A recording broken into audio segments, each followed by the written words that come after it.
When a man starts to wake up, he naturally pulls away from the crowd. Not because he hates people, but because the usual way of connecting stops making sense. Most conversations revolve around status, gossip, or complaints. And once he begins to see through that, it gets harder to engage. He's not bitter. He's not isolating himself out of pride. He's just stopped chasing what others are still chasing. He starts to notice the performance in everyday interaction, the need to be liked, to belong, to say the right thing. And without making a big deal about it, he quietly steps back. People might still wave. They might still offer small talk. But the connection is no longer there, because it was never real to begin with. He didn't cut ties, he didn't burn bridges. He simply stopped pretending. And when he does that, distance happens on its own. This is the beginning of solitude, not loneliness, just space between who he used to be and who he's becoming. He starts to see clearly what holds people together isn't real. It's not depth. It's not truth. It's habit, comfort, and shared illusions. People bond over complaining about their jobs, over chasing status, over defending ideas they've never truly questioned. He used to do the same. He used to think that was connection. But now it feels more like noise. He notices how often people speak, just to avoid silence. How much energy goes into keeping up appearances. The constant need for validation, for agreement, for reassurance. And once he no longer needs those things himself, he sees how dependent others are on them. How relationships often survive not because of honesty, but because everyone agrees to keep the story going. He understands why people hold on to what feels familiar. He still cares. He still listens, but he no longer plays along. That shift, subtle as it is, creates distance all on its own. From the outside, he might seem the same. He still shows up. He's still polite. He hasn't disappeared completely.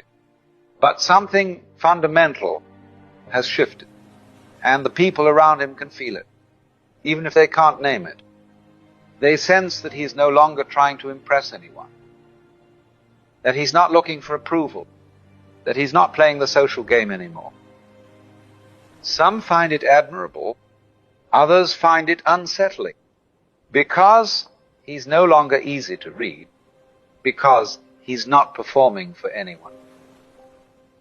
He doesn't flatter, doesn't compete, doesn't entertain, and that makes him hard to place. People might say he's distant, or too quiet, or that he's changed. What they really mean is, he no longer fits into the roles they've grown used to. They liked him better when he reflected their values. Now, he reflects something else, something still, grounded, and not dependent on being liked. People see him, but they don't really know him, because knowing him now would require them to see what he sees, and most people aren't ready for that.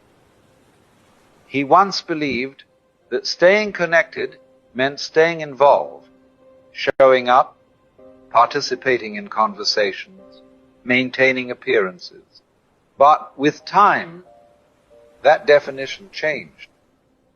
As his priorities shifted inward, he stopped engaging out of obligation, not because he cared less, but because he no longer needed others to affirm his place in the world. He still values connection, but not if it depends on constant engagement, emotional performance, or subtle negotiation for approval. He doesn't withdraw out of resentment. He simply no longer finds value in maintaining relationships built on pretense or expectation. To those accustomed to transactional connection, his presence can feel distant. But in truth, he's simply not playing the same role anymore. He no longer speaks just to keep the peace. He no longer sees himself through other people's eyes. What emerges in that space is not loneliness, but clarity. A calm independence that allows him to remain rooted even when others come and go. He's become honest, and from that honesty, a deeper kind of freedom begins to take shape. From the outside, solitude is often misunderstood. To most people, being alone signals a lack of friends, of purpose, of belonging. But for a man who has begun to see clearly, solitude becomes something else entirely. He no longer fills his time with distractions, just to avoid being alone with himself. He no longer seeks out constant company, to escape discomfort. He's learned to sit in silence without needing it to end. What others describe as loneliness is often just unfamiliar stillness. They equate the absence of noise with emptiness.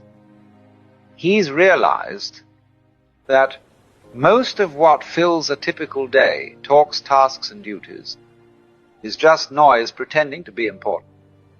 In solitude, he sees himself without distortion.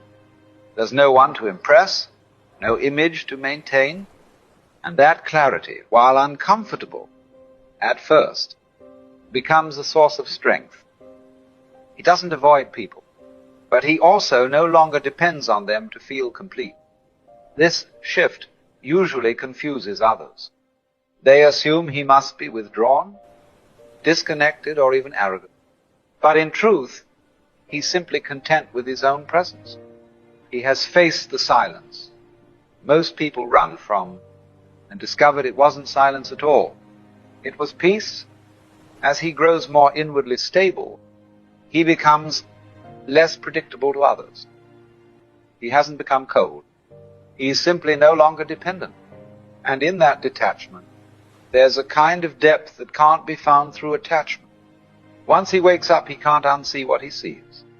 He looks inward, and the noise quiets. He looks outward, and the world is still asleep.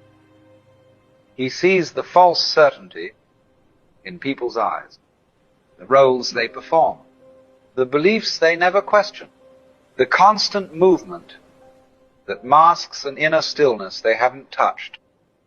People often assume he must feel lonely, as if company, any company, is always better than walking alone. But they confuse isolation with absence. He is not absent. He is simply no longer performing. He has come to prefer the space that honesty creates over the closeness that illusion demands. This is the final shift. He doesn't need the world to wake up for him to feel whole. He doesn't need agreement to feel clear. And he doesn't need validation to know who he is. He walks alone, yes, but not as an outsider. As a man at peace with the cost of truth,